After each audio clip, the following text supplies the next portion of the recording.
Okay, another clock. 2100 Numitrons.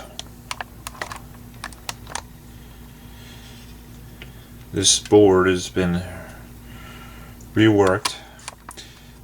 It was originally populated with 7490s and 7447 drivers for the Numitron tubes. This was a coin counter board. I popped out a couple ICs back here, installed a couple more 7490s and a 7400 package, a couple resistors, capacitors, and cut a few traces here and there, add a couple wires underneath, and make some of the 7490s count to 6, and add set points, and we have a clock. I love converting these old decade counter boards with 7490 strings. This is my new passion here.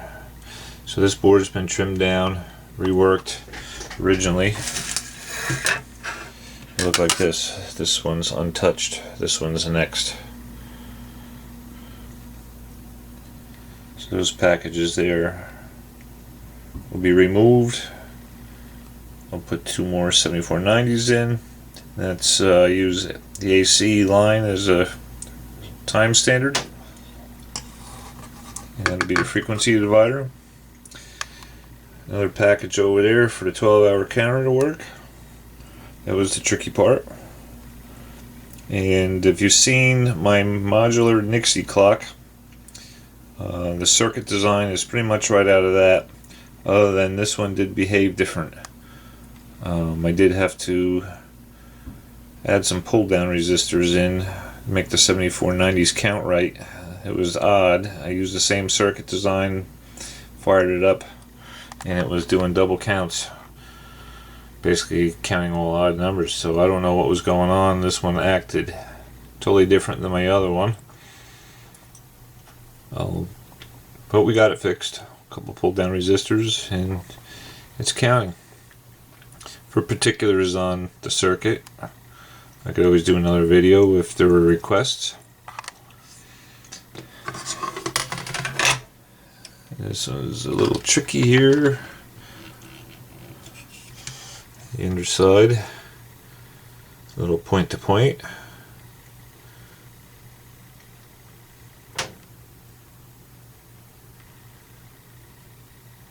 Not too bad.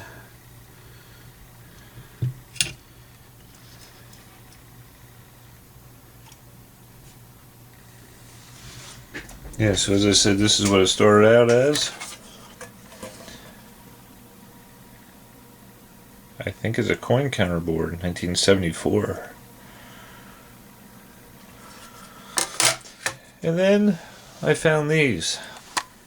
All the way from Bulgaria. Nixies from around the world. Little Nixie tubes with all the discrete logic and my favorite 7490s.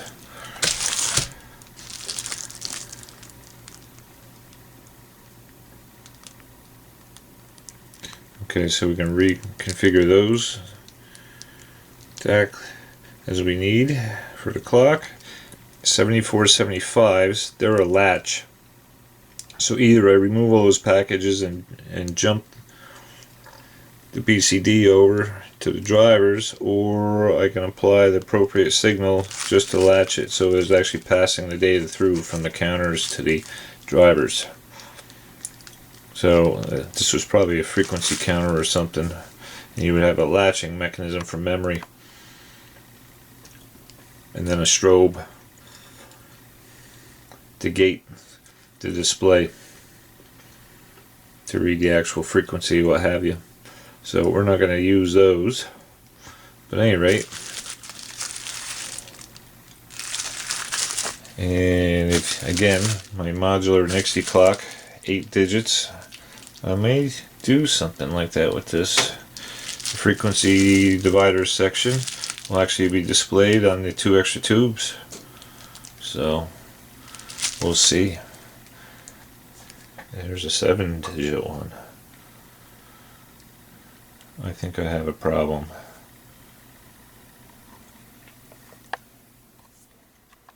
Somebody else that's into glowy things of the orange type, you may want to check out this guy on YouTube.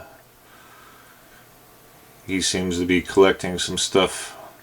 Be interesting to see what he's gonna concoct in the future with his seemingly growing collection.